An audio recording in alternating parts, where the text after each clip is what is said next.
Christmas grinding.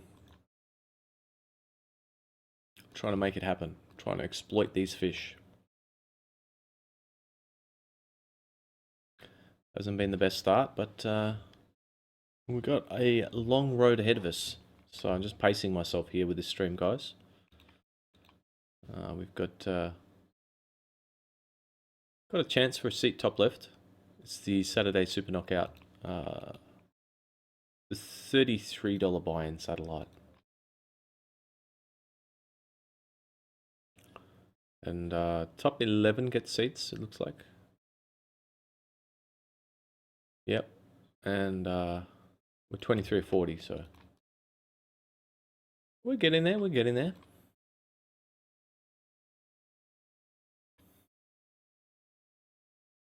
And I think I might just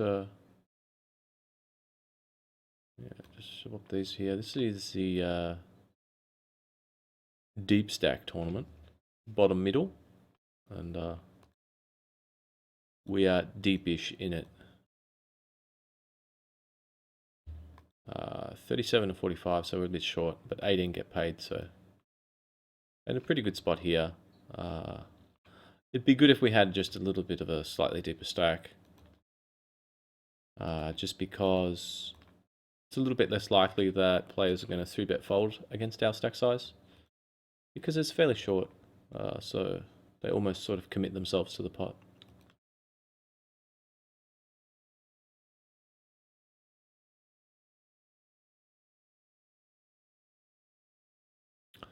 I think this guy's probably calling really wide on the button. He's probably just sort of, yeah, I mean, he's probably just on the button, then he's just like, well, I'm in position, I'm just going to call with my Queen 10 and stuff, so I don't think there's too much point to betting it. We just have the best hand a whole lot. And if we don't, I mean, worst case, he's got like a 7-8, you know, or pocket fours. But I think I'm just going to check jam. You could check call. I mean, there's nothing wrong with check calling. But the problem with check calling is you get a bad turn card, you know, king or 9 or 10, and he feels like he has to barrel now because he's probably hasn't got a lot of showdown. If he doesn't hit turn, that is. So it kind of gets a bit awkward. So I think just jamming there, keeping it kind of simple, just denies him his equity. Because if we just call, he gets to see the turn with his, you know, King Jack or King 10 or whatever he's got, 9-10 suited.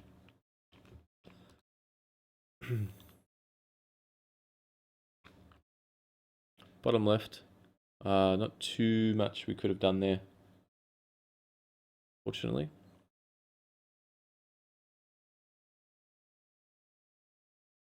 Bring in the big 109, one of my favorites. Haven't done well and haven't had a deepish run in that for a while, so see how we go. I had a deep run in the big 162 the other day, final, I think I came 4th or 5th. Yesterday we had a deep run on 888, and then disaster struck on the final table. I think it was $16.50 Thursday challenge, or was it Friday challenge or something? But there was like 5k up top. And it was pretty nasty. Pretty nasty Christmas special. Player calling 5-6 suited. Out of position against a 3-bet on the final table. 5-6 offsuit, I should say. But it is a new day. And I won't be pushed around. See if we can... I think just ace queen, obviously very strong here. Blind versus blind. Just going to 3x the limp. It's just snap folds.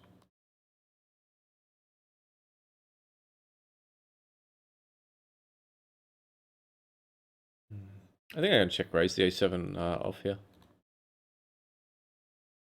Top right.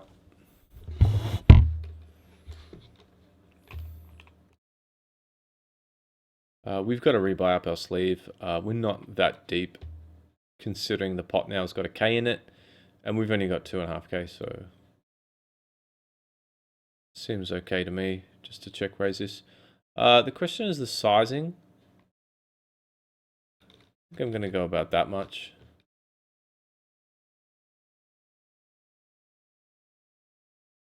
Top left. I'm going to shove this. Bottom right, this really bad river card. Not so much just because, you know, I don't think we have the best hand a lot. We didn't, but we should a lot of the time. But it's just hard to get value. So he's check called this raise, and now we have a really small small stack left here. I'm just going to shove it in, and hopefully he doesn't have 6-8. I think he's going to have like an ace-5, 5-6 sort of hand a lot. He might even have 6-7 or something like that. So he could call with worse. He could have a set of 2s or something like that, which would be obviously pretty annoying. But what you going to do when they come for you? Could just be a massive whale and have some whalish hand. It's pretty low stress when you got a rebuy up your sleeve. And none of the players actually took the rebuy. This is a $50 one rebuy, one add-on. Start with 5k and you can rebuy for 5k as soon as you like. It's interesting that none of these guys took the rebuy, so I didn't. I decided I wasn't going to either, and it actually kind of turns what would normally be I guess $55 tournament into just into a $105 tournament. I don't know. I mean, I kind of like having the deep stacks though. So, oh, there's little cheeky icons in there. Those out. So he tank folded eventually. He folded. Probably had a 5, I guess.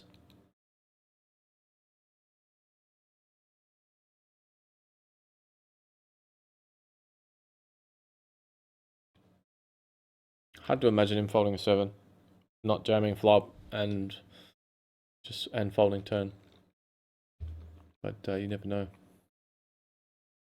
Nothing surprises me with these guys. Really doesn't.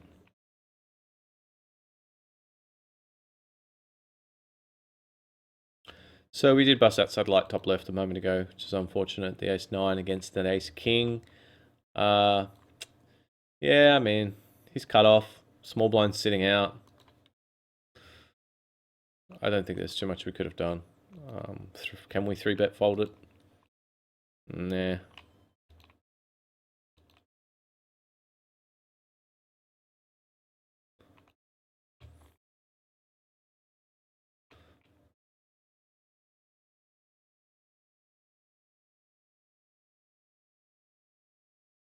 It's very tempting to use this rebuy. I want to pull the trigger and use it, but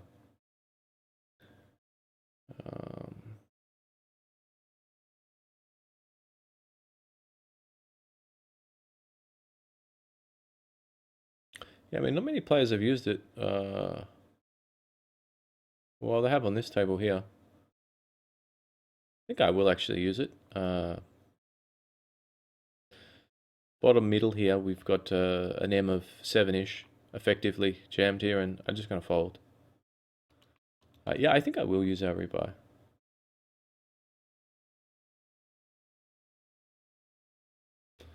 I mean, it's one thing to have the table. You know, we had a decent stack for the table, but what happens when we get?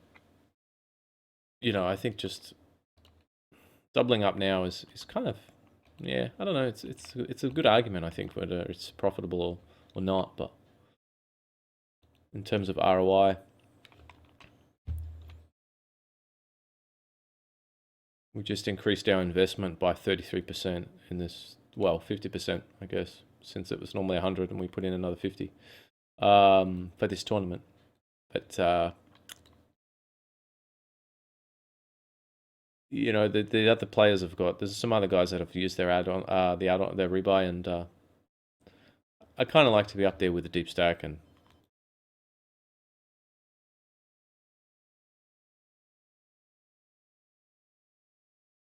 think deep stack gives us a pretty big advantage against these guys. And it's, whilst these guys don't all have that, I mean, these guys are hovering between sort of 4 and 6k. I mean, a lot of players on the other tables have 10k and so forth. And if we do, bust one of these guys, we go up to a nice sort of healthy 15k stack. So, and then when we move tables or other players come to our table and they have deep stacks, we got nice stacks to play with, and that's when we get our biggest edge against these guys, is when we have deep stacks. Bottom right, I've played this really passively and just called and just checked. I think at default's probably 3-betting, but I don't mind sometimes when we have these really deep stacks, just calling. I kind of feel compelled to call bottom middle, just because when we check back flop, I feel like this guy's just going to randomly bet turn a lot. And there's also a lot of draws, straight flush draws particularly. So now we river the jack. I don't think we want to bet for value. Yeah, I mean, we chop with other jacks, and if he's got a hand like 8-10, he may probably not call, so. And he still could have an ace, of course, which he does, so. But yeah, just going back to what I was saying, bottom right here, I have just flatted again. And that's just because we're so deep. Probably not quite necessary. Ace-jack out of position. When their opponents are deep, they tend to call quite wide. And ace-jack off out of position, it doesn't play super well, so... I just called against that late position steal, and we just leave in his whole range. He might have 10-jack, ace-deuce, and stuff like that we dominate. And it just sort of controls the pot. We can play pretty well against him out of position anyway, so I don't think we need to go about bloating the pot. I guess I'm just going to fold that one now.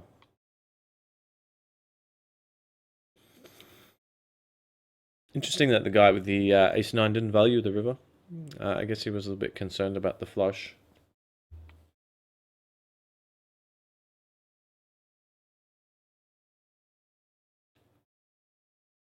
Good flop top left.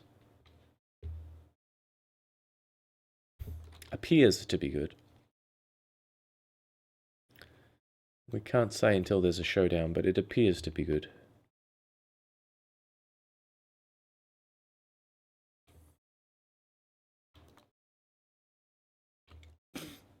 $3:15 a.m. here in Japan. And just woke up an hour and a half or so ago. Rushed to the convenience store, got a nice coffee and some noodles. And now here we are. It sounds really unhealthy actually, doesn't it? Just realized what I'm doing to myself here. Wake up at 2 a.m. iced coffee and noodles. But the things we do, hey, for the joy of poker. I guess once he donks turn top left here, probably not quite ready to fold. Don't have any notes on him, so he could just be doing something randomly fishy. But it does look like he has a flush. If I had to guess, I'd say he has a flush. But he could do, I think, with king 10, or maybe even a hand like ace 6 with the ace of hearts or something like that. Can we value river? I think it's pretty close. We probably can and probably should. But if we do bet and then he shoves, like it's a nightmare, we probably just have to fold, I guess. If he's got a king, he probably does call though. I think I'm going to go safe option and check. He did have the flush, so safe option was good. I don't know if he would jam if we bet. I think he probably got scared. Well, maybe he didn't get scared. Maybe he was hoping we... I don't think he wanted to bet and get jammed on, I guess. We are kind of deep. His flush was only 9 high. He's not going to get called by too much worse. If he had a bet river, I was going to fold if you bet large and probably call if we bet small. Just go off the pot odds. I don't think a big bet on the river there is going to be a bluff very often.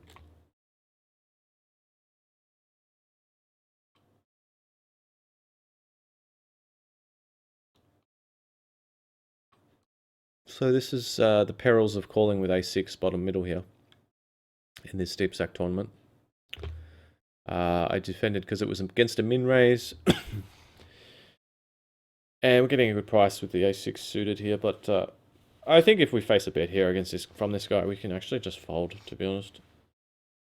I mean, I just don't think he's going to bet very loosely when it's a 5-way pot. Any of them, really, for that matter. This is worst case scenario would have been the button bet, I think. Because he's the guy that might have the widest range. Well, yeah, the widest range. Once it all checks, I mean, I guess we can just bet now. It's still pretty close, I guess. I guess it's still pretty close. We could check, and then if it goes bet call, maybe still find a fold on the turn. Yeah, I mean, do these guys check a hand like ace-9, ace-10 and stuff for pot control? I don't think they do. I mean, I think they would just bet it. You know, I think they would. They don't really have...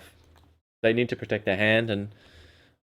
I mean, me and this guy here on the button are short, so they're not really... They don't really have a need to be scared of us at all.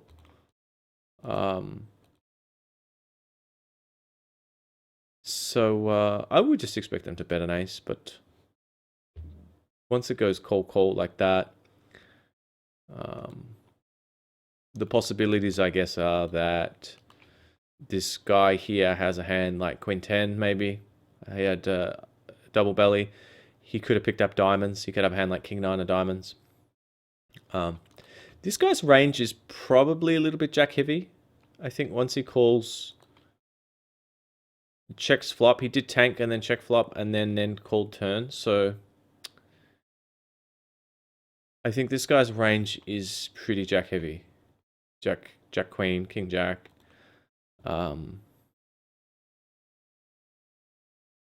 Having said that, we're getting like 5-1, so we only need to be good like, wow, a really small percentage of the time. And if we do fold, we're pretty short anyway, you know.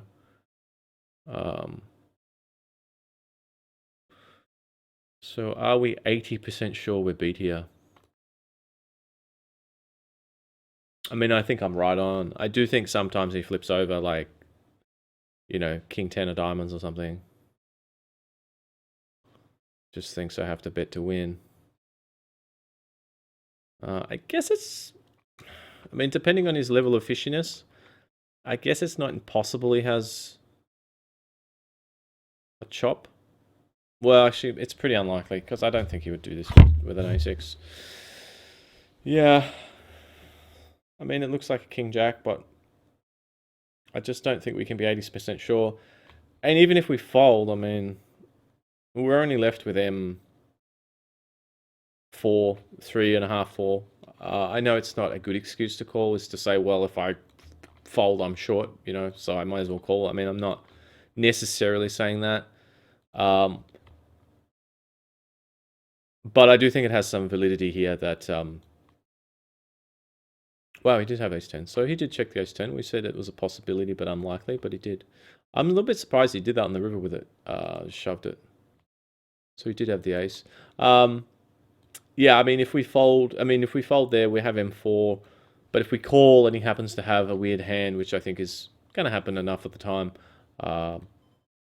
then, you know, we win a big pot.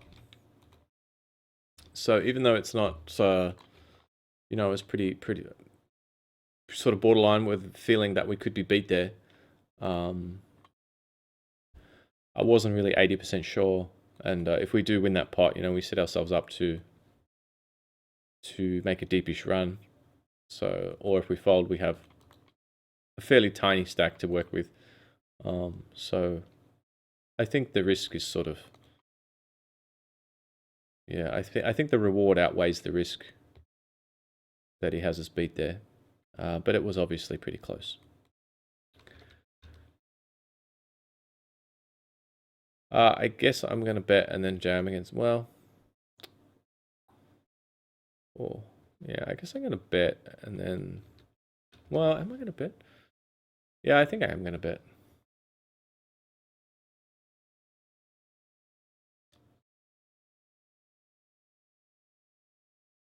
This guy just donked the flop, so I think he can have like fives and stuff like that a lot.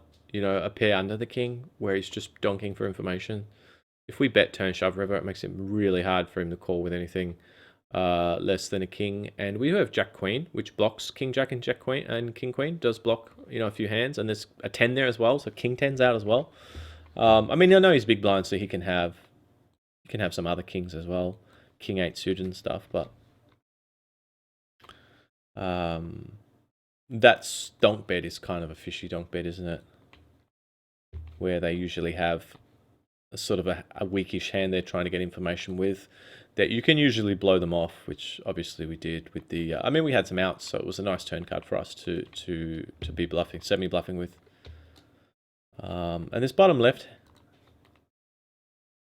spot's quite interesting. I guess he's pretty ace-x heavy, so I guess I'm just going to kind of bet on the larger side and expect him not to fold.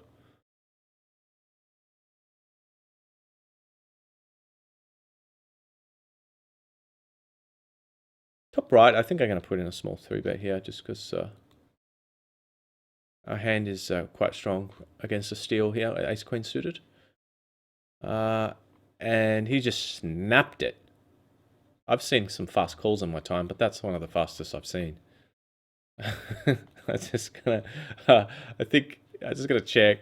The SPR now is getting kind of low. It's a pretty dry board, obviously. So I'm just gonna do what we did before and check jam. There's 2,000, just over 2,000 already in there, and he's got 3.5 behind. I think he's gonna have sixes and stuff like that, probably a fair bit. But you know, we've got a backdoor clubs, 2 overs, and fold equity, so. It does, I think, turn our hand a little bit face up, but it still puts him in a tough spot. So he does just fold. So, you know, they're very robotic like that, these guys. They just seem to... Oh, he's checked, I'm betting. You know, that's just the way they think. We saw that just a moment ago as well. Very similar sort of thing.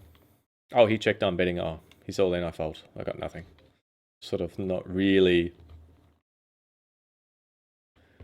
thinking deeply about it.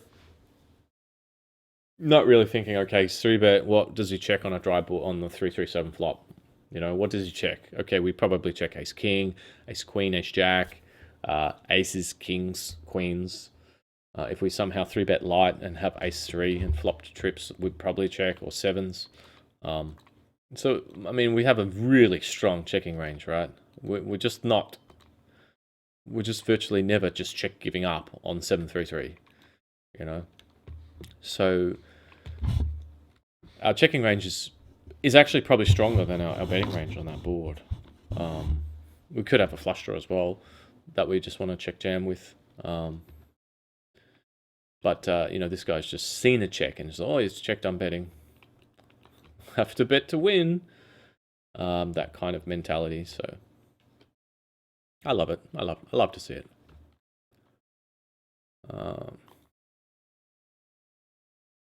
Yeah. And now he just shoves. So it certainly looks like a Christmas player. Merry Christmas, sir. Just shoves, and he's pretty deep there. I mean, he's got about 30 bigs. Oh, not that deep. 20, 24 bigs or whatever.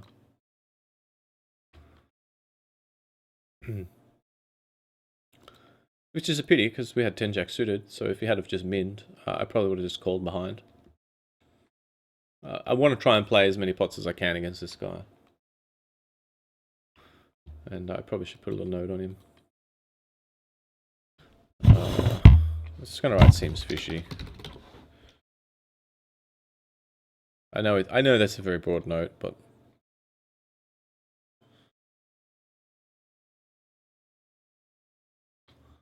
better than nothing,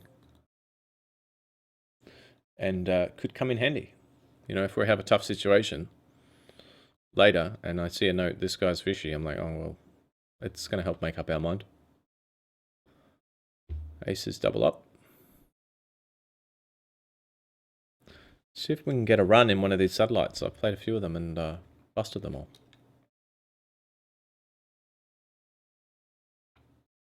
Contrast to last week when I got a couple of seats. I think we have to play it anyway this Saturday 320 Super Knockout. We have to play it anyway because it's such good value. Yeah, I mean, it's just a really good tournament, especially this time of year. So I certainly want to play it anyway, but usually these satellites are pretty soft.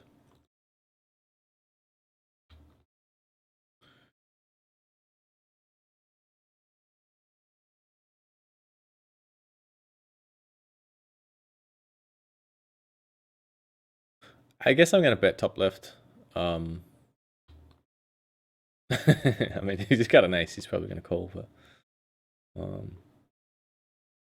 he's got like eights or nines or something. He might fold, I guess. Have to bet. Have to bet to win. Fish mentality there. Have to bet to win. Was true though.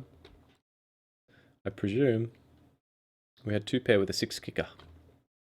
See, we've got Mr. Uchinose down here, Kosei.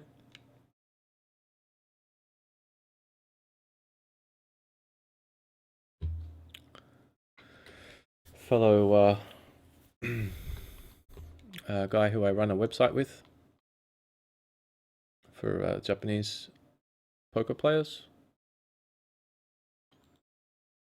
Or anyone who can read Japanese, I guess. Understand Japanese.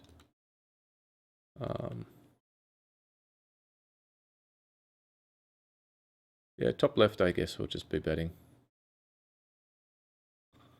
And I think I'm just going to barrel this one off. We've got a pretty good stack for it. I think I'm going to leave a full K on the river. Full K in our stack. So we can do a pretty big river jam. And we get there. So it's always good when that happens.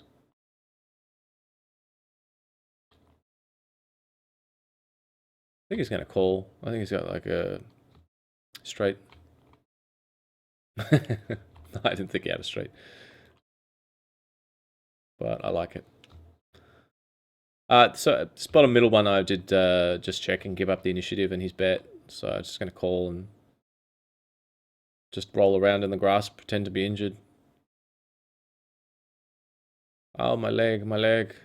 And just hopefully he's just let him bet with his random nothings. And now I'm going to slam dunk.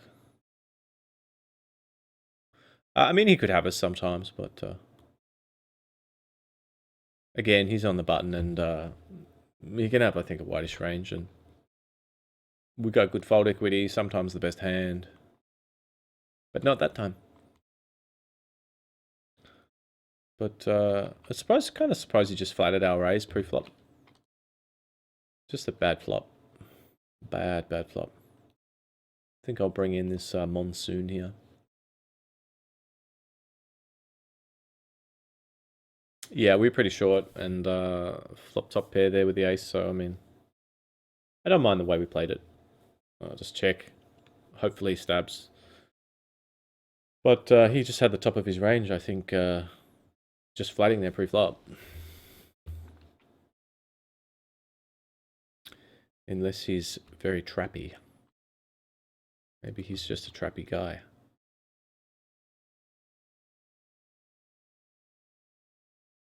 So it's very early, just started this monsoon, bottom right here. And we've got the king queen off, so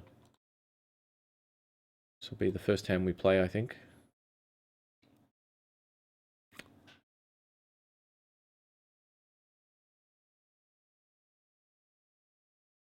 Might just bring in this satellite again. Be good to get deep in these satellites and get some ICM spots to talk about. And they are turbo, so they go pretty quick. This king up here on top right. I think against this large 3-bet bottom right here with the king queen off, I think just folding is probably okay. He's 4x'd. He's in position and 4x'd, and we have king queen off. So we got our friend here, this Verdlow guy. We check jammed him before. I think I'm actually just going to bet this time. He snapped it. It's a good card for us because we've got the ace of diamonds. So he could have 5-6 now and beat us and have a pair, which is obviously not good. But I think a lot of the time he's probably got sort of a small pair, 3s and 4s and stuff like that. He could have 9-10 or 10-jack. He could even just have ace high, I think, some of the time, like ace jack. He doesn't bet turn, which is kind of weird. I'm a little bit worried he might have hit the queen, but he shouldn't have that many queens in his range, really. I think he's going to have a hand like 4s a lot, and he's just pot controlled turn. Now that he bets, I don't think we can fold against this guy because we're getting like almost 6-1. And he could have 9-10, 10-jack some of the time, or like ace-10 or something, ace-9 or something fishy, I think. He seems bad enough to have that. When we're getting 6-1, I mean, I don't expect to have... He does have 10-jack. I don't expect to have the best hand the majority of the time. It's, you know... but when we're getting 6-1, we only need to have... You know, how often is that? The best hand, like 16% of the time or something, for the call to be okay. So I think we have it often enough against a guy who's quite fishy like that.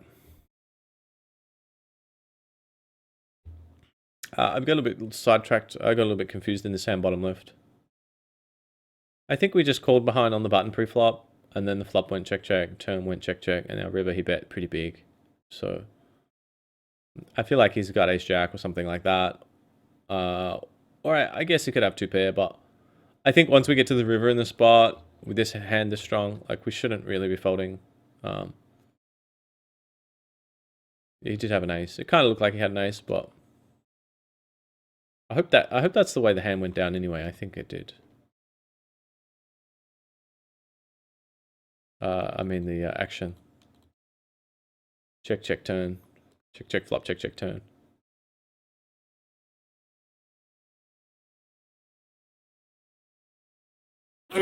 Excuse me, guys. Yeah, it was. I'm just checking now. I mean, the only reason why I say we probably shouldn't be folding is just because, I mean, we have a pretty strong hand that we got to showdown with. That, I mean, if we don't call that hand, I mean, we're just not calling very often when we get to showdown there, which seems like a mistake.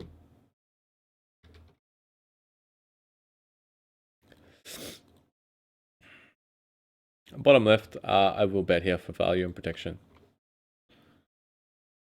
Wow, we get a pretty good flop top right. This guy doesn't seem to be a guy that likes folding. But at the same time, I think I will just bet here. Really small. Because if we check, I think if he's got a hand like 5s, like... If we check flop, I don't think there's much chance that he's going to fold after that at any point. I think he's just going to think that we're full of it. But if we bet small flop, and then the turn, we get a nice turn card like a 10 or a jack, and we bet small again, and then we shove river. You know, I mean, there's a lot more chance, I think, that he folds a moderate hand. At the same time, I mean, we got a really strong draw there. We had, you know, 2 overs with the nut flush draw. So we actually have the best hand a lot of the time. And he might call a small bet with, you know, worse than we had, you know, with other ace-x hands because we bet so small. So it's kind of a value bet. This is a really weird spot bottom right. This flop call was pretty marginal. Yeah, I mean, it was just a really marginal flop call. But now we're getting 4-1 immediate, and we're getting about 9-1. Well, about 12-1 in 13-ish to 1 implied odds. So I'm gonna make a loose call, but I got us in a pretty bad spot there. Um, Sometimes I get a bit greedy with these pairs early, trying to set mine, um, just because just such a they're just such a chip magnet. When you hit a binker set, the chips just fly at you. So, um,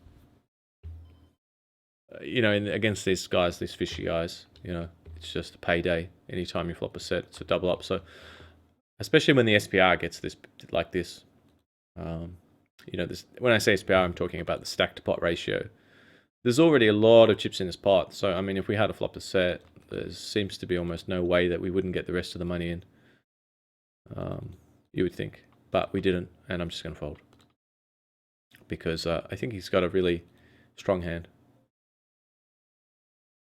You would think, as does the guy top left, but he was a short stack, so he only had 2 big blinds.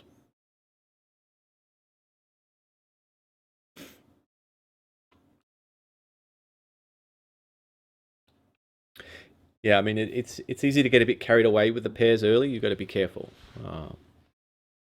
If you start getting 6 or 7-1, you shouldn't really be calling 8-1. But do remember that you have to consider the implied odds. The money that you can win. More than just the initial size of the pot, the money that's left behind in your opponent's stack. And so in that case, it was about 500 to call. We had about 4,000. Let's just say 4,000 behind. So that's 8-1, 8 times 500. But then we also had the money that was already in the pot, which was the pot had become quite big. The initial pot itself, there was another couple of thousand in there, so we were getting decent odds, even though it's only 7.5-1 to flop a set. We were getting more than that, but you want to be getting more than that because every time you flop a set, you don't win, and I think top right here.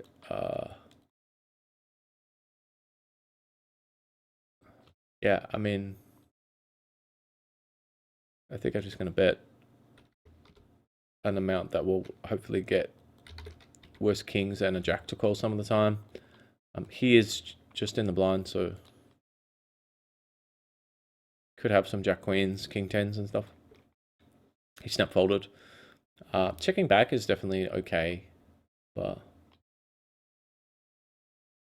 I think in that sort of spot, he's probably not. How would I say it? He's anything he's gonna. I mean, I don't think he's gonna. He's either got nothing or something most of the time on that flop. He's either got a something he's calling with or just something he's giving up with, like a small pair. So I don't think there's really that much merit to checking back because I don't think he's all of a sudden on the turn going to miraculously start loving his hand.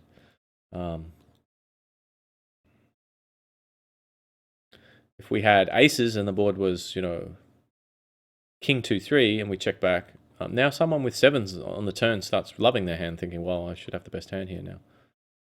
But it's not really the case on a king jack X board. He's not going to all of a sudden decide sevens are a monster on the turn, so.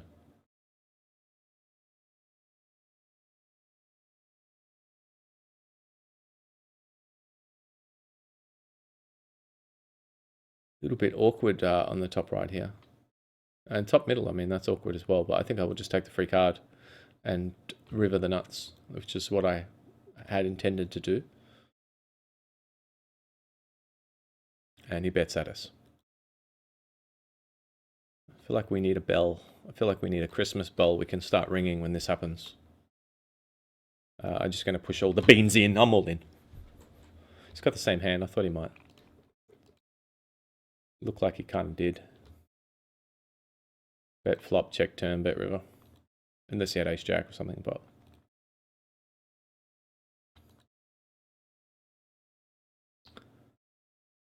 I guess we could have won on the turn if we had a bet. Maybe we should have. It did look a bit weak, his check. But I do think, I mean, that's the weakest hand I think he c-bets. There was multi-way pre-flop. So, well, I don't know actually. I mean, these guys just c-bet like crazy a lot of the time, don't they? If they raised pre-flop, even if the flop's like 9-way, they feel like they have to just continuation bet with nothing.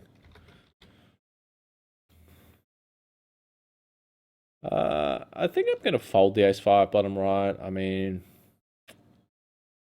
you could 3-bet it, but you got to be careful 3-betting those ace-x hands because we're pretty deep. Players like to call when you're deep, and I mean, it's just a hand that plays badly post-flop. I mean, what do you do on that flop? King 9-10. You know, I mean, you probably just give up, I guess, but much rather have a hand like a 10 suited and 3 betting there. Something that's going to connect a little bit stronger with the board. Give you more barreling opportunities and the chance to win a big pot, you know. 8-10 suited, you can make straights and flushes, but ace-5 off, I mean, it's just hard to make a very strong hand.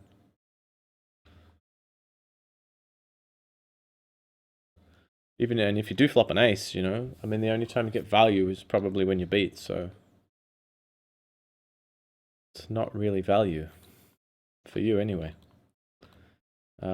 He's 3x and we got king 6 suited now, which plays, I think, a little bit better than the ace-5 off. And so I think it's pretty close here, but I think I'm going to fold this one too. But I certainly wouldn't mind a 3-bet. I definitely would have 3-bet that. I think 18 months ago, I was definitely 3-betting a lot more than I am now, which I think is okay. But I just don't think we need to quite push it too hard. Having said that, I think I will 3-bet this one. I just don't think we need to push it too hard on this when it's a Christmas special. I mean, players are probably just going to give wrap chips and send them to us. Special delivery.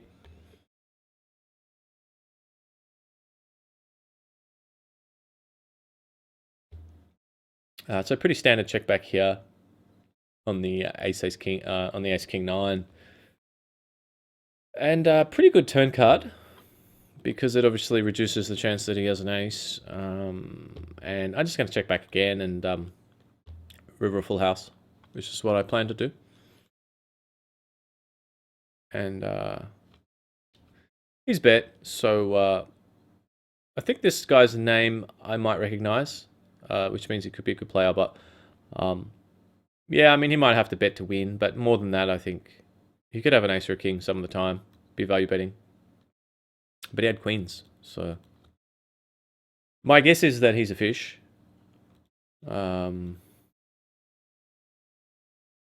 Because yeah, I mean, I don't think that's a particularly good river bet. He's better off checking. I mean, not really anything worse than calling there, I dare say. I mean, maybe we call for a chop, I guess, if we got jack queen, but he's got queen blockers. I think I will fire here on the top right. I did check the flop, even though we flopped top pair because of the 3 spades and it was 4-way. And so I wanted to just see, I wanted to let the board develop a bit more before I got too heavily invested in it. Because, I mean, it's a pretty dangerous spot where we could be drawing pretty thin if someone flopped big. So all in, calling the all in here with the ace king top right, and hopefully holding, because it's a pretty large pot and we do hold pretty large.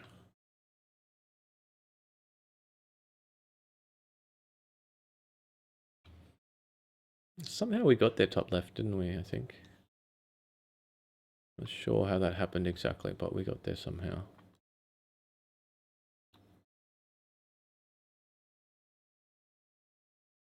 Yeah, so that guy just jammed, I guess about M5 or 6. So, I mean, that's not that unusual. With ace 9 off, we're just fortunate we had the ace king in the big blind.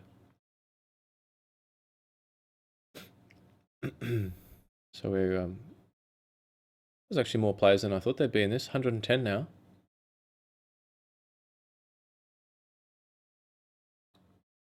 So that's good. Everybody getting involved on the weekend, as they should be. And there's the Sunday Millions, the big one tomorrow, of course. I think there's, how much is in the pool? 100 million billion? It's a big pool. We can all retire off this money.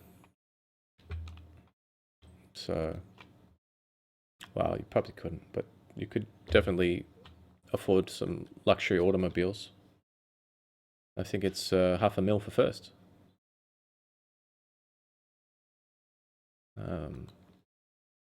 Is that what it is? I don't know. It's a Sunday Moon special. So whatever it is, it's big. It's big. And yeah, looking forward to it. Looking forward to tomorrow. I don't normally look forward to Sundays, but I don't know why I'm looking forward to tomorrow. I think it's because I've started streaming again. I think that's why. It's more fun when you stream. You can share your pain with people. You know, that's what it's all about. Sharing the pain.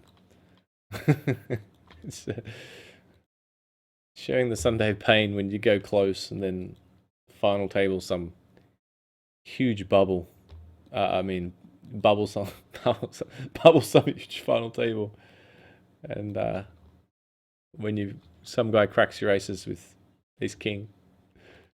Offsuit. Not even suited.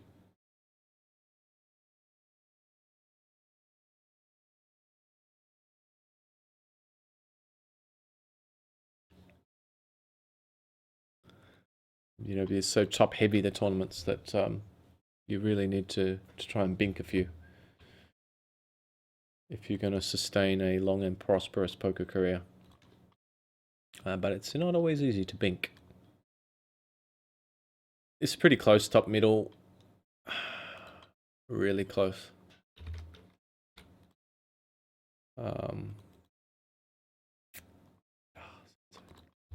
Sorry guys, just got action on the other tables as well here.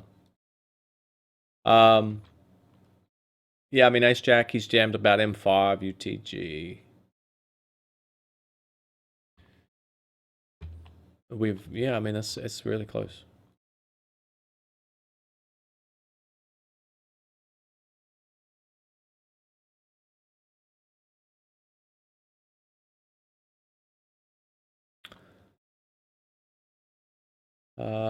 I think bottom left here. I will check back.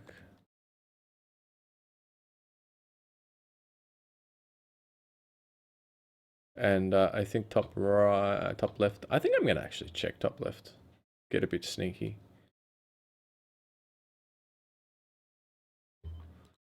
I think the only thing we really lose to here, I mean, if we did get unlucky, is pocket eights. I'm just gonna shove now.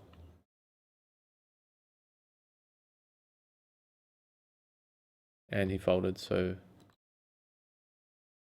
I have no idea what he had. But yeah, I mean, once he just calls flop there on the turn, SPR1, we can definitely shove. But I thought if we check back, you know, he might feel compelled to bluff river or just never fold anything on the river. We got quads, that's nice. That's probably the line, you know, I would take with a lot of medium hands or just some ace highs, is I would probably bet flop check turn. So sometimes it's nice to have kings in your range there as well. It just seemed like he had a hand like fives, you know. It's queen 4-4 flop, I think it was, and he check called. So it seemed like he might have just had like ace jack or like pocket fives, something like that. So I thought if we shove river, there's a decent chance that he's going to fold. Sorry, shove turn. But if once we check turn, I thought he might either just shove river or just definitely call a bit.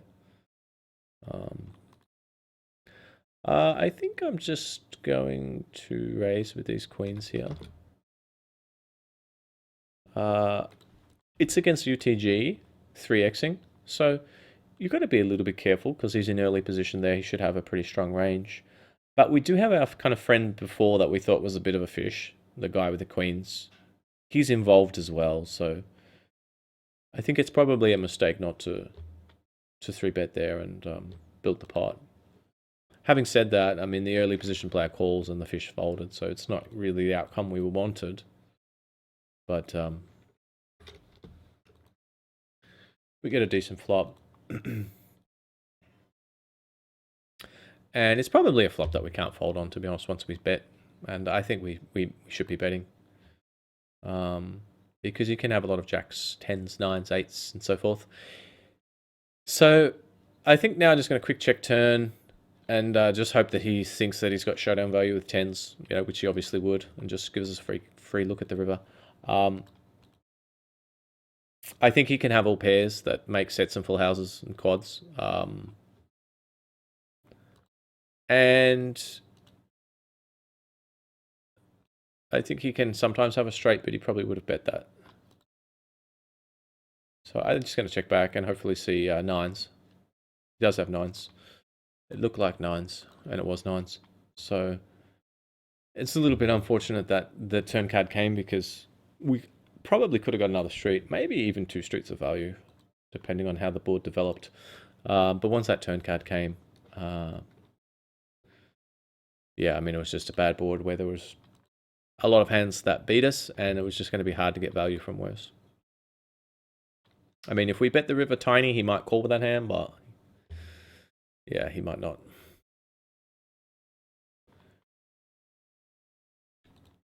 I did just call with the king 10 suited against our friend Liquid Poker here.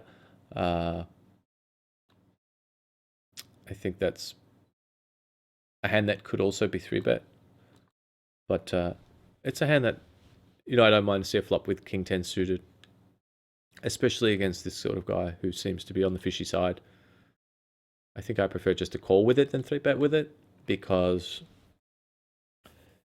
again, I don't think he's going to fold to too many 3-bets. And he can have the sort of hand he has. He's got ace 10 suited there, a legitimate hand. So it just prevents us from bloating the pot. And what you normally want to do against those types of players is keep the pot small pre-flop. And then,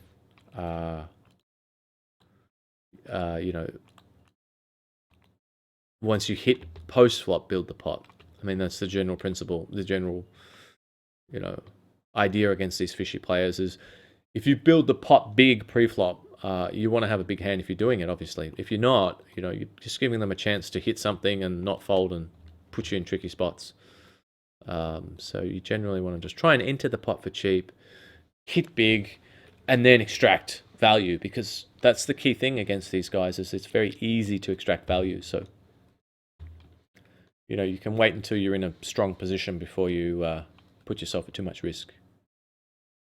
I think I'm just going to bet top left now.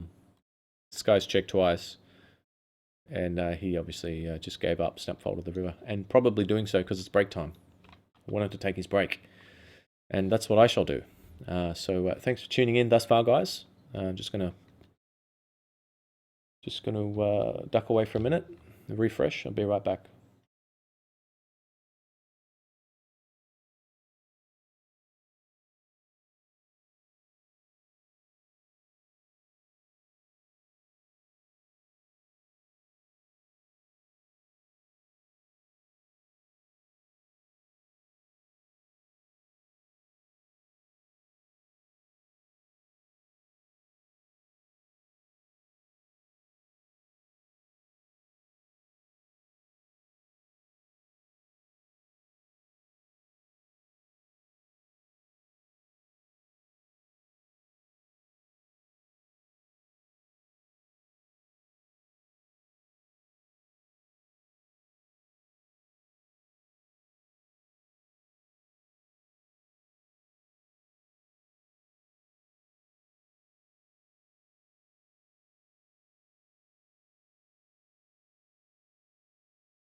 Okay, back into the action. And I do have a lot of tables going now, guys, so apologies if I don't stay on top of things in terms of what's happening in my main 6 tables here. You'll see my head bobbing back and forth. This is full right coverage, full left. It's 3 30-inch displays. I've had the same setup for ages, actually. It seems pretty easy to play with it. A lot of tables. They're all tiled across the, very easy to see everything that's happening. Nice big screens. Probably not the best for the eyes though, having that much, well, they're LEDs, but that much light pouring into the eyes, unnatural light, but top right, I think I will call here. And just hope that the pot doesn't get raised again. A little bit worried about that UTG limper. But he does just call, so that's good because it gave us a chance to try and win a huge pot.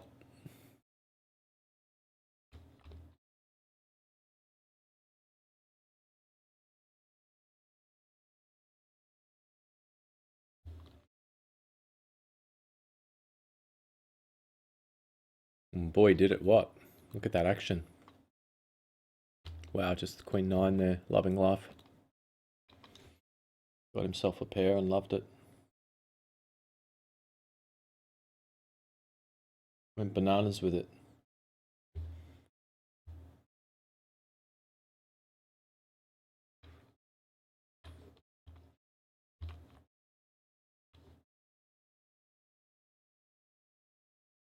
Just bringing this Saturday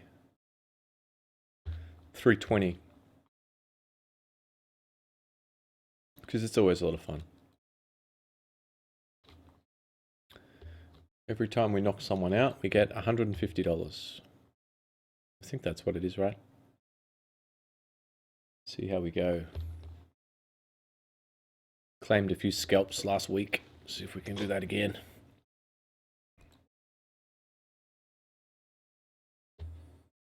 We've got another Japanese pro here. In Kino.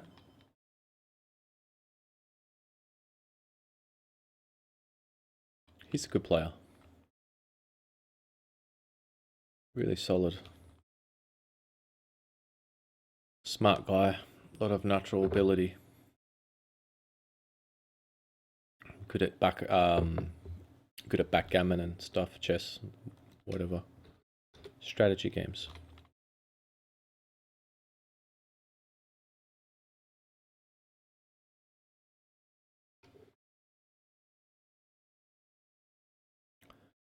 So we'll be trying to get as involved as we can in the Saturday 320. It's actually a pretty bad table though. Not a good table. Reason why I say that is just because we've got. I usually expect to start off on a kind of a softer table than this. We've got Supernova Elite guy here, and we've got Via, and we've got Enkino. So we've got 3 guys there. That are all good, but can't be too greedy, I guess. I don't have notes on these other guys, and this guy's Russian, so that's a good sign. It's always good to see Russians at the table. Although, during Christmas break, I like to see Canadians. So apologies to the Canadians out there watching, but you probably know what I'm talking about if you've frequented the local casinos. There is just a lot of fishy recreational players.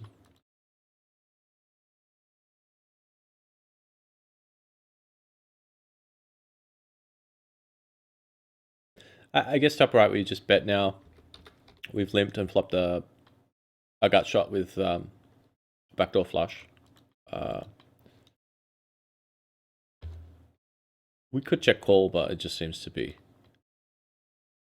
completely unnecessary to give our opponent cards and put ourselves in a tricky spot.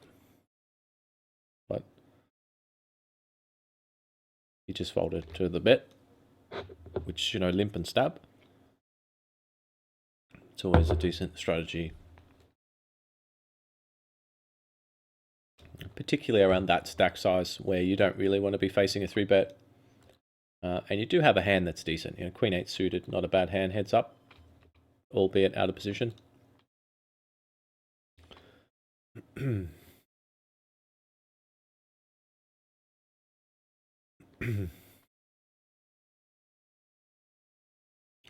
Hopefully this microphone battery stays has enough power. Might have to switch the battery soon, guys. It's got the red light on. It's giving me the red light. It's giving me the bird. The Larry bird.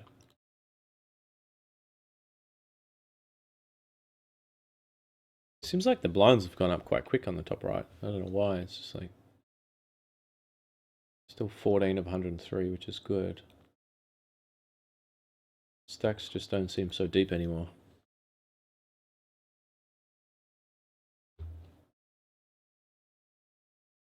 We've still got some satellites for the tournament that we're already playing. Quite a few of them, actually. I might just bring this one in as well because it's hyper turbo. Apologies to anyone who is enjoying the big 109, but I like to keep these turbos, especially these satellites, which run pretty quickly,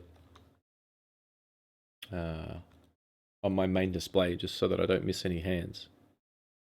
You don't have much of a time bank. Action's pretty fast and furious. Let's see if we can bink a couple of seats, even though we're already playing it, of course.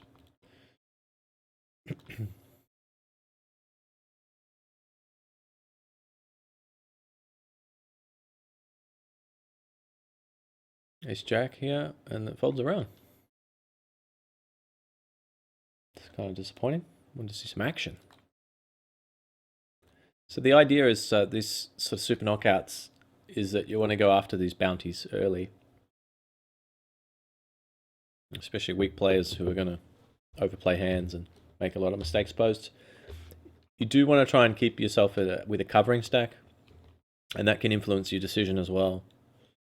You want to try and, you know, cover the table because that gives you that extra equity against when you bust someone. When you don't cover everyone, and what I mean is when you have a shorter stack than your opponent, you can't bust them, so you can't win that bounty. And that's certainly going to affect your decisions.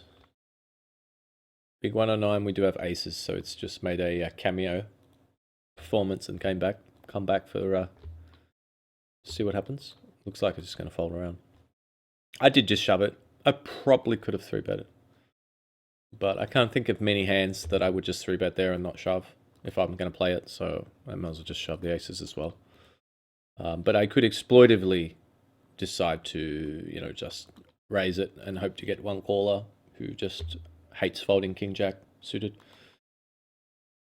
and then hope that he flops top pair and win chips.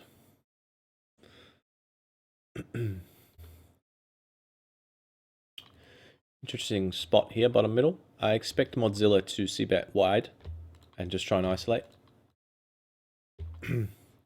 And we will be check raising had he done so, but he checks back.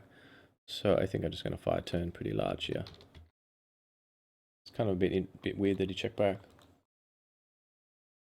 But I don't think we're going to be folding now. Could be doing something a little bit tricky. Wouldn't put it past him.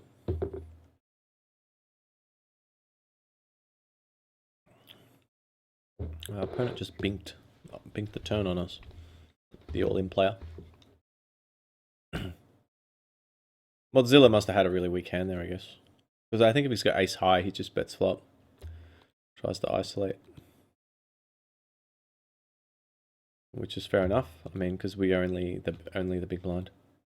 I think I'm going to bet really hard now, bottom right, on the turn and river. Just try and fold out hands like 6s or 8-9.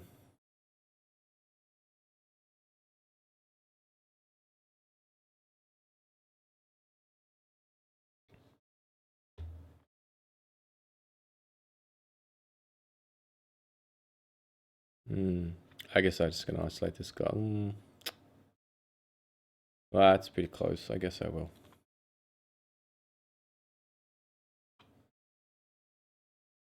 But it's still kind of far from the money, so he got there on us. So ICM isn't really something we should be too concerned about just yet. We need to get chips. He's tiny. He's very short stacked. He's going to be jamming really wide. We should have the best hand a lot of the time. It's a positive chip EV play. ICM's not a huge influence yet, so we still need to be getting chips at this point. And that really goes for all of these satellites here that we've got on the go.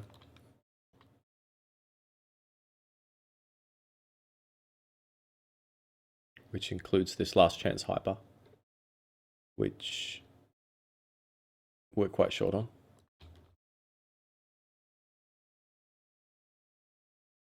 Which isn't surprising in a hyper. You're never really going to be deep in a hyper.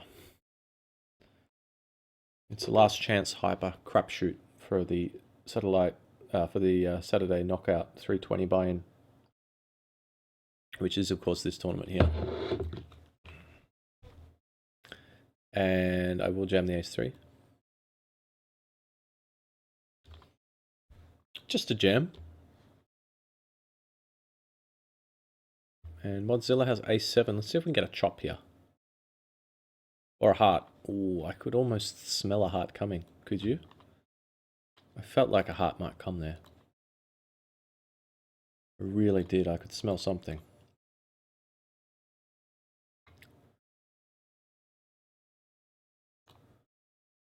Get some run good.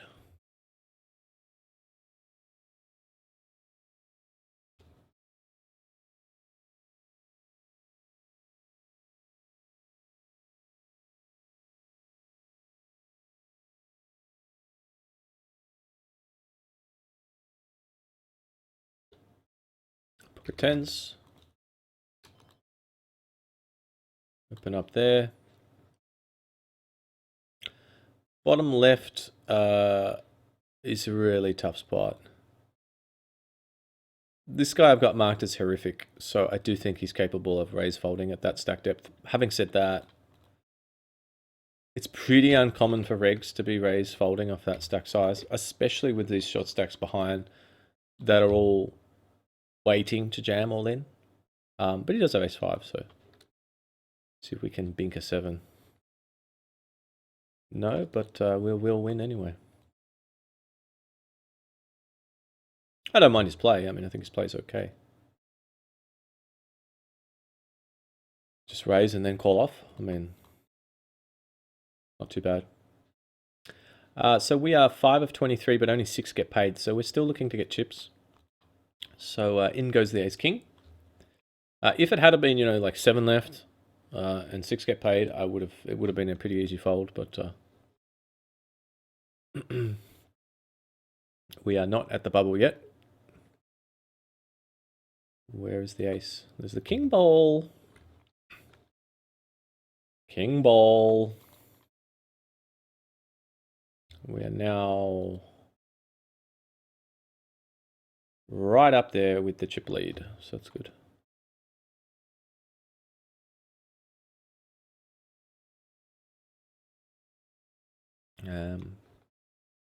If you guys can't keep up with the 6 tables, let me know in the comments. I'm making this for the PokerNerve VIP channel, which is a paid subscriber channel. This will be content that will be going in there, at least initially anyway. Who knows where it will end up.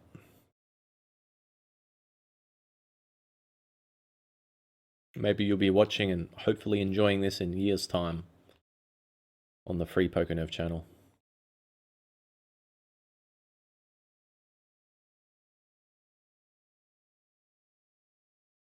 While you have a pet robot doing the dishes for you and housework, you'll be just relaxing and watching this. Well, it probably won't be that far into the future, but yeah, for those of you that do watch this on the VIP channel, Let me know your thoughts.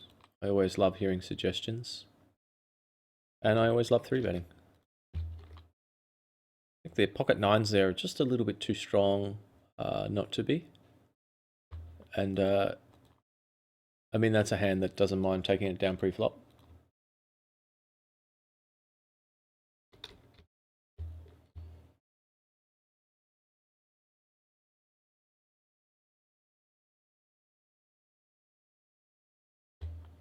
Kings.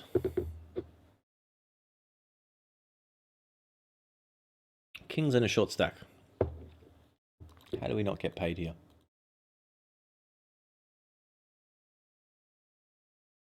I tell you how we don't get paid here, and that's when someone binks an ace on us.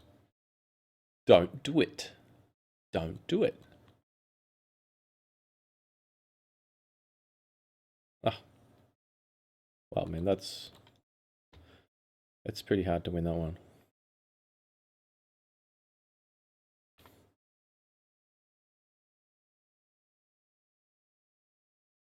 That's what you want to see when you've got kings, is the old king queen off. That's pretty that's pretty darn good. Not as good as seeing king 8 off, but you know, we'll take it.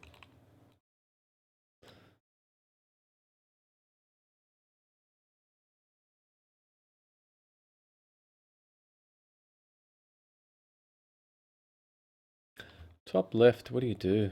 There's a bomb on a bus. What do you do? Guess we just fold. Top right, I think I'm just going to check here.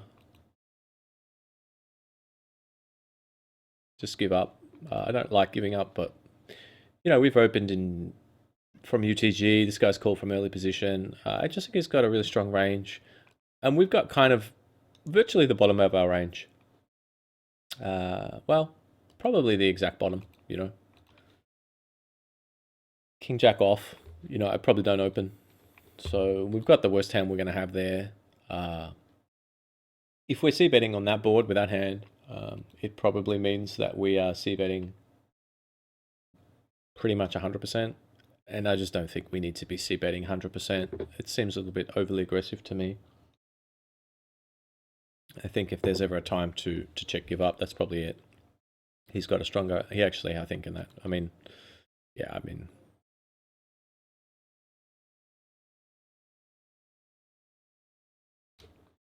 I guess I'm just going to call with the ace-10, top right.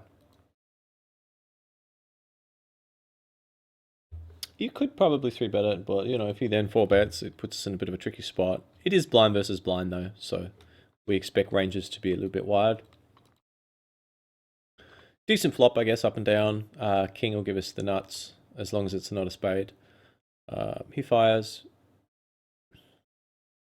We call. I think on this particular board, yeah,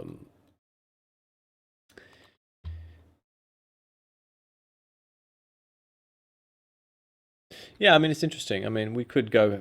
I think if we're going to bluff at it, we've got to go sort of hammer and tongs at it. Having said that, I don't think it's probably the best board to go hammer and tongs on.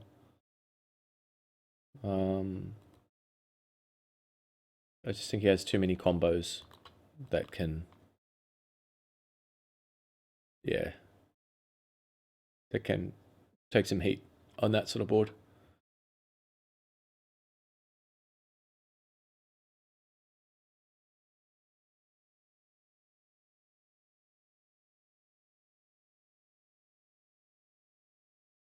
Kind of seemed a bit tight there. I think just call flop turn, but he bet really large on the turn, and I think even if we hit our hand, it's pretty hard to get paid. You know, it's pretty obvious that we were chasing a draw. So this bottom left one, I will get it in against this guy.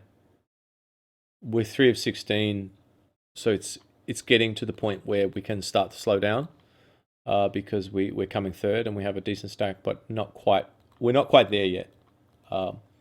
It's a real sort of balancing act with these tournaments, these satellites.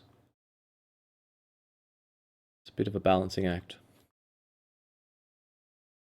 You just got to choose the right time to slow down. This is probably not quite it just yet.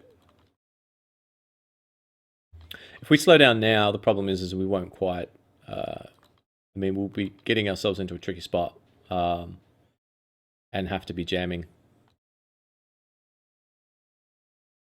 anyway. Once the we get a little bit deeper, so I think it's a decent spot just to go for it now. Try and pick up some chips. But the big blind had pocket tens, so woke up with tens, so we lost a few chips there.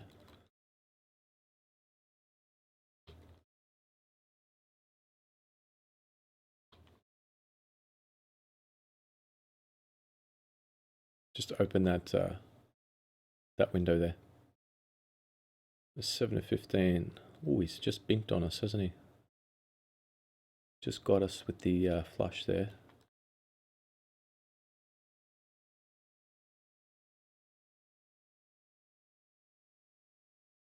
Yeah, so I mean it's gonna be tight. It's gonna be a close one.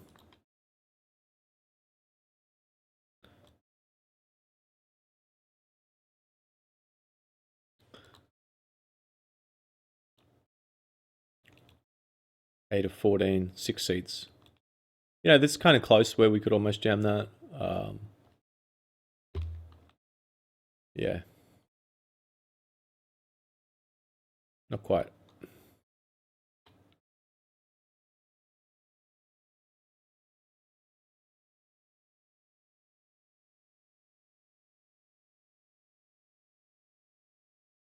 Top right, we get 3-bet.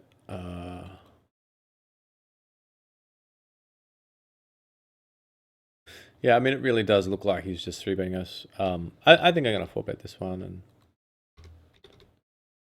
it's a decent hand to do it with. We get decent leverage against him, and I wouldn't do this that often, but I mean, I think Ace-5 it's a decent hand to just do it with.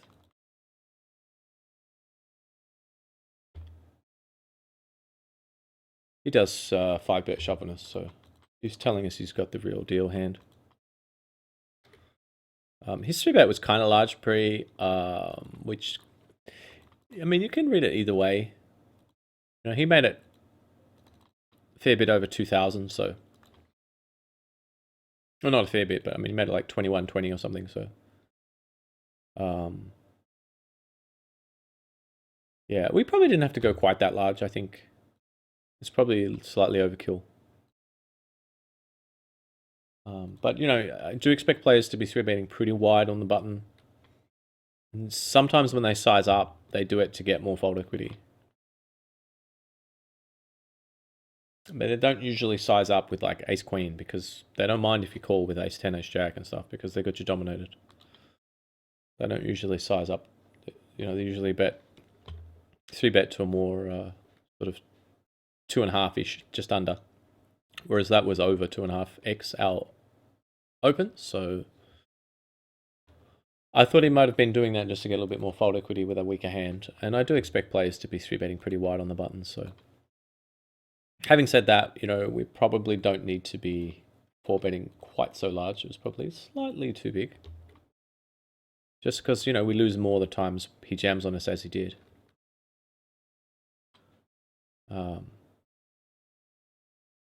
And if he is 3-betting a fairly polarized range, then you know, he's probably just going to fold his trashy hands on the turn.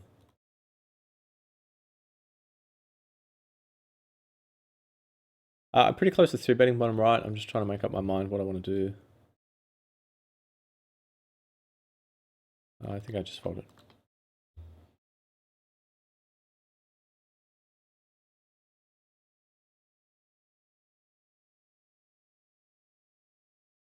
Got ourselves into a pretty bad spot, bottom left. Yeah, maybe we could have jammed that last hand, but we only had 3-5, and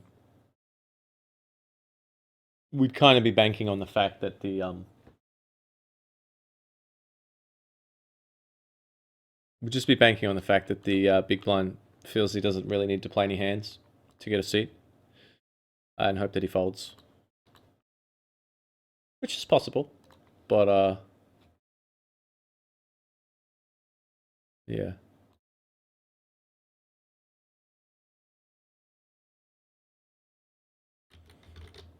A7 is a good one to take. And we only have M1, but the funny thing is we actually have a little bit of fold equity just because of the bubble factor now. Which is why it's not too diabolical, getting this short. Normally you're like, oh my god, M1, it's all over. But sometimes you can actually still get a little bit of maneuverability with it. When it's this sort of situation where there's 6 seats and there's only 11 players left. But obviously he's going to call there with a short stack himself with A7, so seemed pretty standard. And we still have M1. Still hanging on with our M1 stack. But probably only a double up away from a seat potentially. If we can get our double. I like these satellites when they get to this stage, they're fun. A little bit more exciting. That's why I don't mind having a few satellites in the schedule.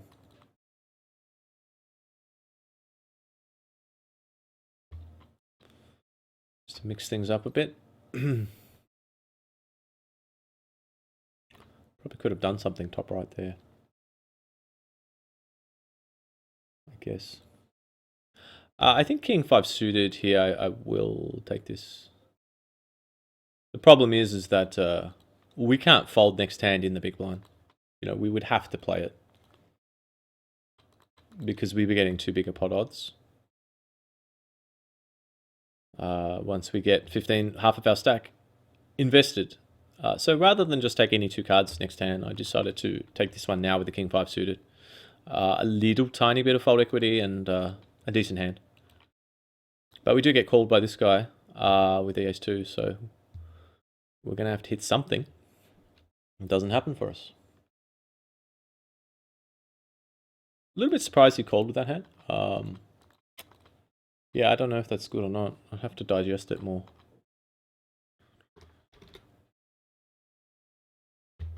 I guess he just feels that he has to play a hand to win. To get a seat, he's going to have to win a hand, and we're going to have a pretty wide range there. So he's just gone for it, which is probably not too bad. He probably is thinking the same thing about he's all in next big blind anyway, so I might as well just take this one now and hope.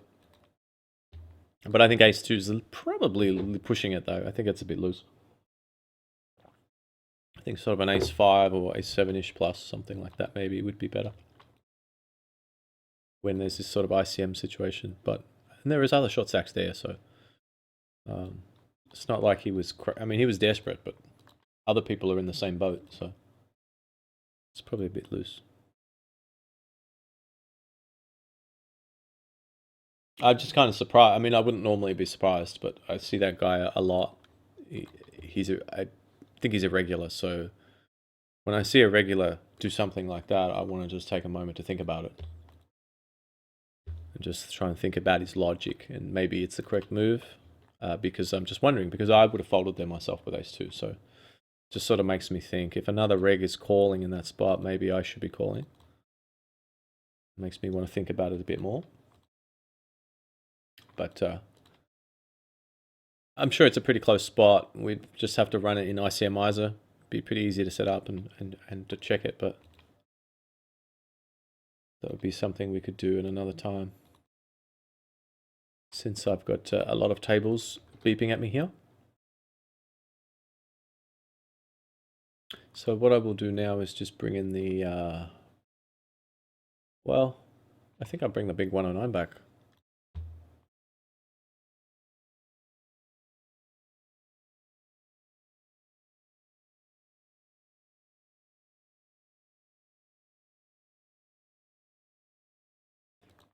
Big 109's back.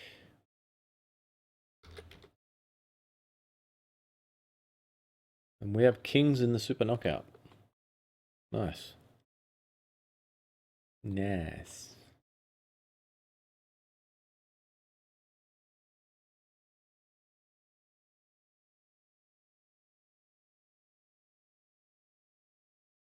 We've just been 3-bet by Lucky Luck. And it gets called there as well. So I think I'm just going to flat here. Well, yeah, I mean, it's kind of close, but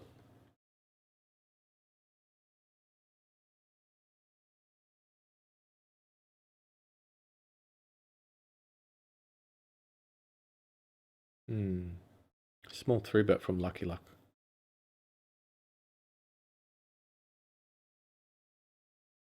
Wow, this is a really close spot, isn't it? Maybe I will go again, actually.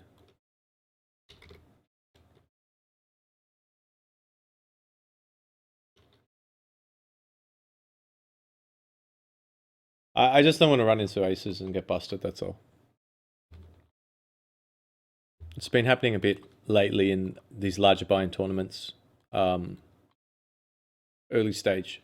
And there's really no need for it because you get a lot of really good spots against fish. So, but I think kings in that spot was just a bit too strong. So bottom right, I got a bit tricky and just flatted with queens in the big blind, which I think is good. I like to just flat a lot of big hands in the out of the big blind since I'm calling a lot from the big blind. And we get a really good flop. He did check back though, but hopefully he's checked back. He's checked back King Jack or Ace Jack or something like that. 10 Jack, something with showdown.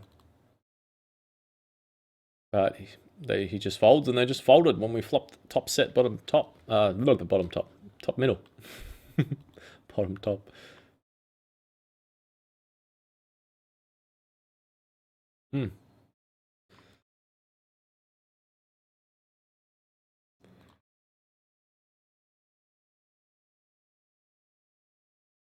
Yeah, even calling with the 3-6 off here, it's not that bad because we cover this guy and this guy. I will be folding it, but just getting involved with these bustum hands, as sometimes they're referred to. But 3-6 off is not a traditional bustum hand, that's for sure. more like the pocket fours and 6-7 suiteds and whatever, but not so much the 3-6 offsuit. But yeah, just making the point that you need to be on the lookout for situations where you might be able to bust people. And that's a decent spot because you've got a multi-way pot. The SPR gets reduced once that much goes into the pot pre-flop. So if we did happen to flop, big, then there's a good chance we can stack someone.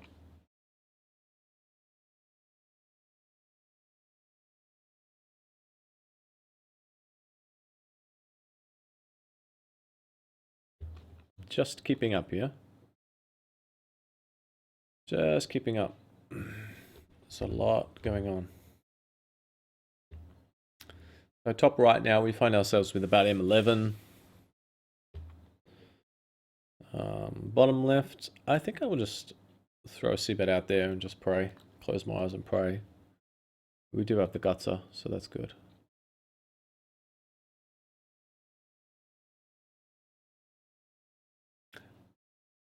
I kind of want to 3-bet this guy top right. I think I will actually.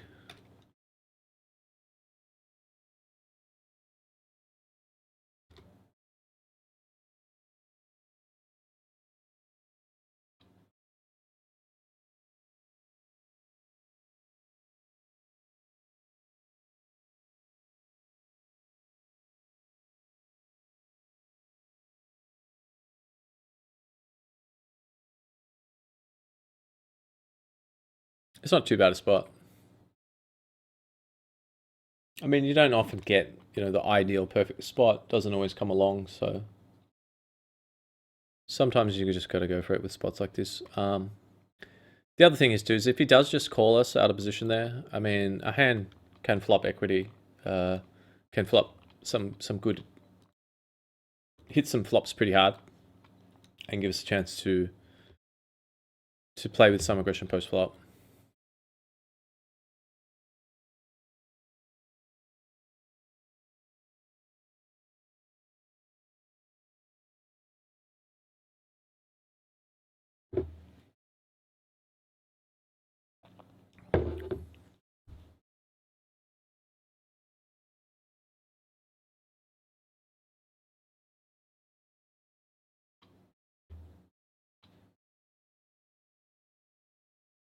Another tournament that's fun that we've got on the go is this Bounty Builder 109 Saturday special, 60k guaranteed.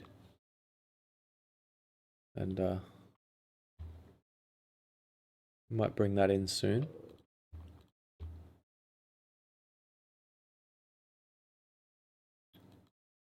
Good flop, top left.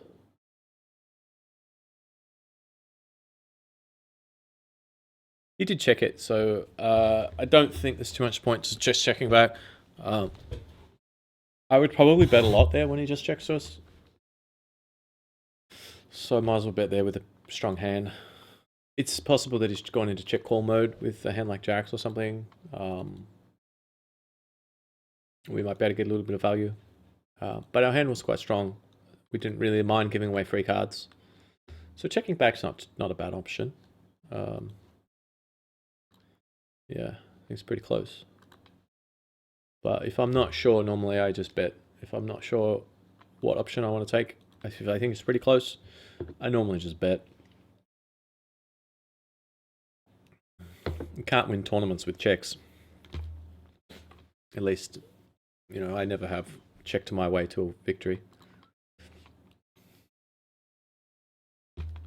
I guess if the whole field was hyper lags, you could probably win by just checking. Check your way to victory and have people just bluffing into you the whole time. So I guess this ace jack is probably a little bit too strong to fold to that 3-bet, even though it was a large 3-bet. If we're folding ace jack on the button to a re-steal, I mean, we're just never not defending at a high enough frequency, so we need to be calling, I think, with this hand. And probably floating this flop, actually, because we have a gutser with a backdoor nut flush, so. I'm not sure if he had a check turn. I may actually have bet, I think, and try and fold out stuff like eights and that. But he's fired pretty hard again, so I'm just going to fold. I think we have enough King X and, King Jack, King 10, Jack Queens, and Ace Queens that we can fold the Ace Jack there. We have some hands that we can be calling, defending with, I think, on that board. Enough of the time.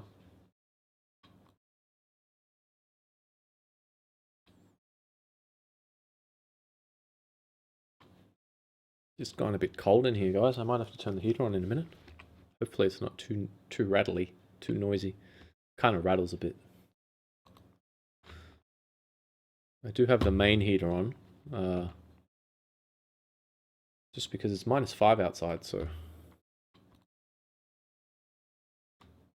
it's hard to survive without a heater going.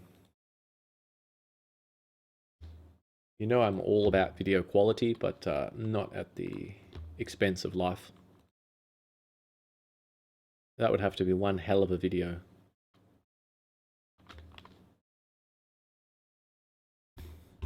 Maybe if it was like an alien landing or something, maybe at the expense of life, to see aliens landing on Earth or something, but I think I'm just going to shove the ace king here. It actually seems like a really good spot for it, to be honest.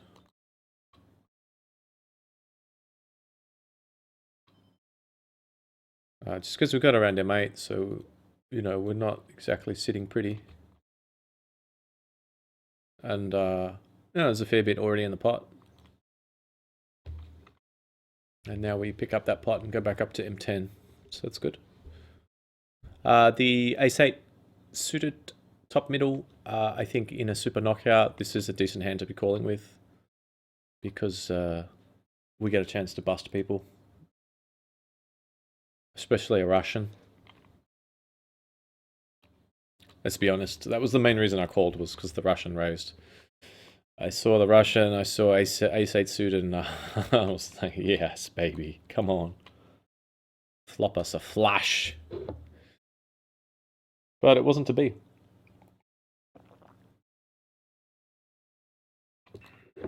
So we've got this $82 turbo bottom middle, which is, yeah, I mean, it's a pretty good tournament. It's a little bit reggish, but on the weekend, I think it's good.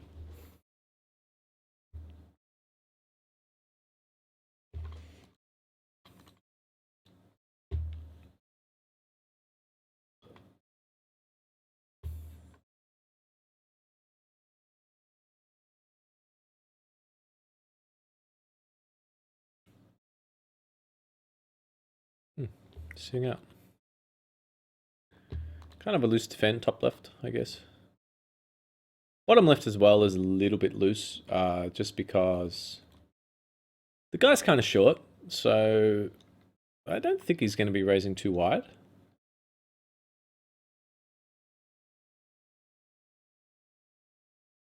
But we get a nice flop, so obviously just going to shove. Let's see if he does actually have a hand or not.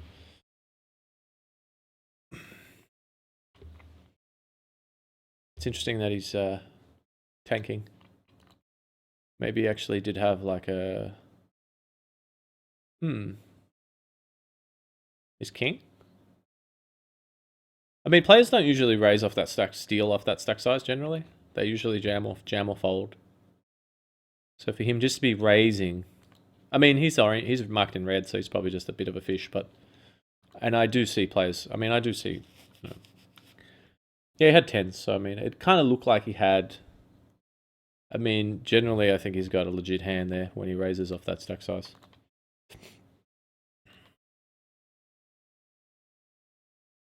But, you know, we had 9-10 suited, and, well, I mean, we flopped a hand where we had to flush draw and a gut shot, so... We had about 44% equity, but just couldn't get there. Unfortunately. We're still alive.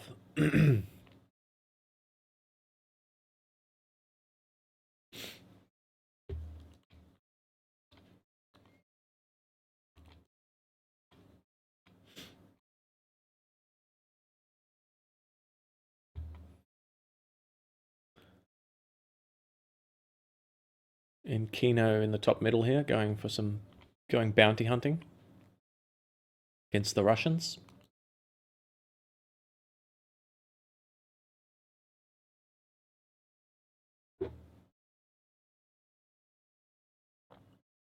Wow.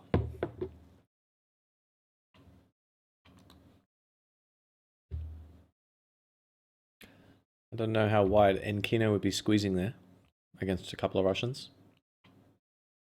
But apparently wide enough to fold to the re-raise there.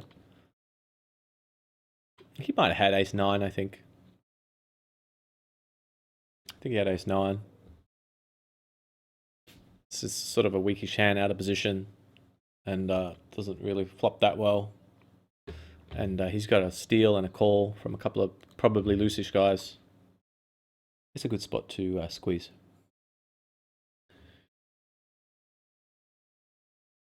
But it seems like he just ran into a legit hand. Since the Russian 4-bet half his stack. What you gonna do when they come for you?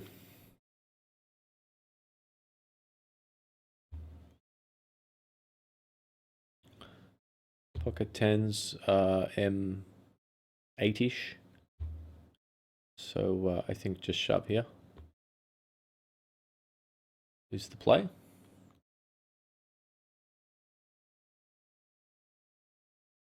Shove and pray. Same bottom left with the Jackie Chan. Wha! The Chan man. Jackie Chan is here, and hopefully brings us some luck. Because we need it. We need to go on a run here. Bottom right, this is a pretty good spot now.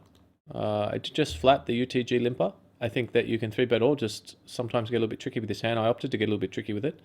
And now we get an M5-ish stack jamming behind, so he's going to have a wide hand, which he does ace-4, but sometimes they get there. Sometimes they just bink. But that's a horrific jam, ace-4 off there against in that situation. So I think it's good the way we played it, to be honest. We got a guy jamming ace-4 off when we had pocket 9s, and there was an overlay with dead money as well, so can't be too unhappy. Pocket 10s, and this guy's just massively raised UTG. It's actually a pretty tricky spot. I guess you could have Jackson, stuff like that. but it feels more like he's got like eights or nines or like ace king or ace queen or something. We've got M10. I'm just gonna shove it. Um, yeah, I think it's kind of pretty close spot because he's not that deep and he's just hugely raised UTG. So it kind of looks like an effectively like an all in. Like he's committed himself to the pot. Um, and he's not going to be doing it that wide UTG. So we do see he has ace king. But at the same time, I mean, we're not so deep where we can get picky and choosy about um, our the situation. We just got to go for that one, and we managed to win the flip, which is good. It's been a while coming. A big pot. See if we can get another one top left.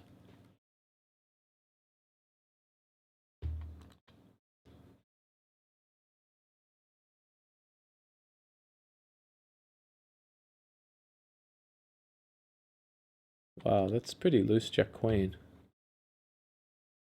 Like Jack Queen suited, yeah, it's a good hand, but like I don't know against a UTG Open. The truth is, I'm really not going to be opening wide in that satellite from UTG with the short stacks all waiting to jam on me. I think you can wait. A lot of players just have a hand they like short and they're waiting for a hand that fits, you know, the hand strength range. I'm waiting for a pocket pair or a Broadway suited hand or like ace nine plus. And then they get that hand. Uh, and they're like, great. But then they forgot about the action. Oh, we've got a UTG guy raising into short stacks. Actually, our Jack Queen is never ahead here and most often crushed. You got to stop and think about that. Uh, so we got like a short stack jam, and then this guy ISOs, and um, I think probably we can actually re-go here, but it's pretty close. But I just think we're a little bit, yeah. I mean, we just got to get chips still. Still have to get chips. So I tried to barrel this guy's face off top middle, which could be a mistake because I think he's a fish. I feel like he's probably a fish, but um, I tried on the turn. I think he just called like check calls flop with like ace nines and ace tens and stuff like that. Maybe even some like king jack of spades. And whilst we're actually beating that hand, I mean, if we check back turn and then we can't really call a river bet, so we could still have the best hand. Like it's not impossible. I guess he's got like 8-10 of diamonds or something, but I mean, he'd have to have played it pretty passively. I don't think there's any point barreling again. I mean, most of the time he's probably going to show us queen 10 or something, I guess, but um, yeah, I mean, I just don't think the turn bet is going to fold out that many hands that the river bet, sorry, is going to fold out that many hands that the turn bet didn't. He's got jack queen, so yeah. I mean, we picked up a nice, decent draw on the turn. We had the up and down, and presumably an ace would be good as well. So I think it's a decent hand to be barreling with against a guy who might not necessarily have a huge hand.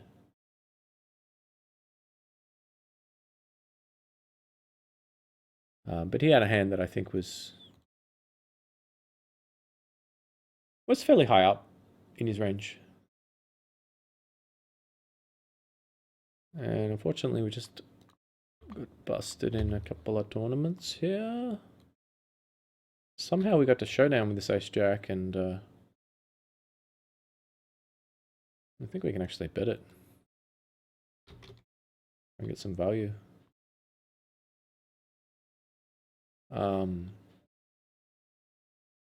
Yeah.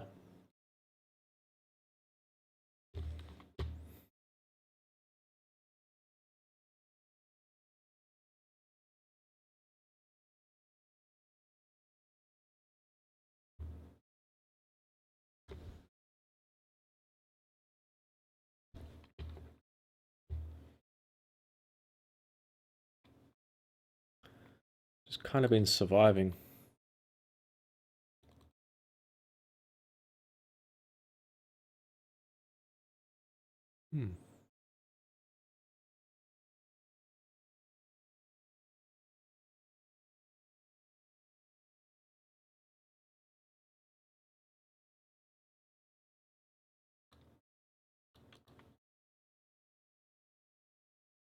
Just surviving.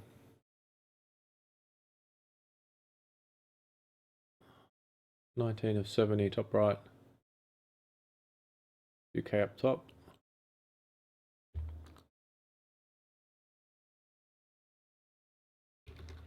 Still alive in the big 109, but short.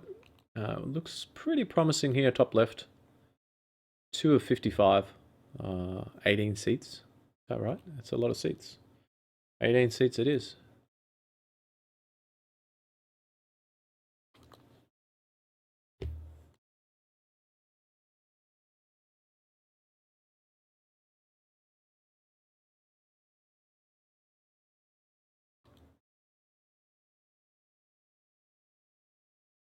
This guy's got about in 4-ish. We're not so deep with... I think we can just get complacent. I think we're going to have to peel here. He's got the sort of hand we'd expect him to have. You know, wide range. Short stack. Only one player to beat hand. Jamming there. And so we're chip leader with 54 left. And we probably, with 18 seats being given away, we can probably start to slow down too soon. Not quite yet.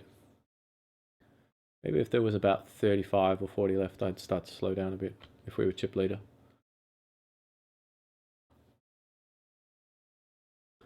But for now, we still want to be trying to get a few more chips. And then we can relax. If we get another, win another decent pot, we can definitely relax. Which is to say basically that, you know, that situation we just had with the ace X against the king 2, you know, we don't have to be calling in that spot and potentially reducing our stacks fairly significantly if we think we're a really good chance to, you know, get a seat anyway. I will 3-bet this guy again. I think it's the same guy we 3-bet before, right? In fact, I think it's the same hand. It's the same hand and the same guy, except we had clubs before. And bottom right, I think just jamming here seems pretty standard. And bottom left, pocket eights. It's all happening.